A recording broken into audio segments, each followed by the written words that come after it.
रामचरितमानस कोई साधारण कथा नहीं है। यह जीवन जीने का एक ऐसा मार्ग है जो मनुष्य को सही और गलत का अंतर सिखाता है। मर्यादा पुरुषोत्तम प्रभु श्री रामचंद्र जी पूरे ब्रह्मांड के स्वामी थे, फिर भी उन्होंने अपने पिता के वचन की मर्यादा रखने के लिए 14 वर्षों का वनवास स्वीकार कर लिया। हमारे शास्त्र भी कहते हैं, पिता धर्मः पिता स्वर्गः पिता ही परम तपः, अर्थात पिता ही धर्म है, पिता ही स्वर्ग है और पिता ही सबसे बड़ी तपस्या है। आज का युवा अपनी सफलता के लिए दिन रात संघर्ष करता है, लेकिन अक्सर उसे लगता है कि वह इस लड़ाई में अकेला है, जबकि सच यह है कि उसकी हर जीत के पीछे उसके माता पिता की पूरी जवानी का त्याग छिपा होता है।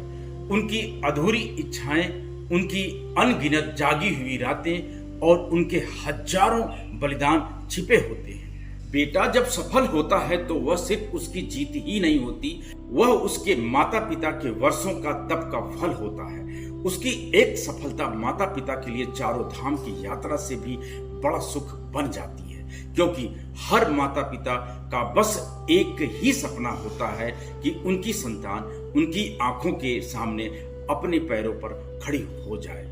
सनातन संस्कृति हमें सिखाती है कि जो व्यक्ति ऊंचाइयों पर पहुंचकर अपने माता पिता और गुरुओं के उपकार को भूल जाता है, उसकी सफलता का मूल्य शून्य के बराबर होता है। और जो सफलता के अहंकार में अपने माता पिता को नजरअंदाज कर देता है, उसका जीवन धीरे धीरे भीतर से खोखला हो जाता है। याद रखिए, जीवन में चाहे जितनी ऊंचाइयां मिल जाएं, लेकिन माता पिता के आशीर्वाद से बड़ी कोई दौलत नहीं और उनके चरणों से बड़ा कोई तीर्थ नहीं होता।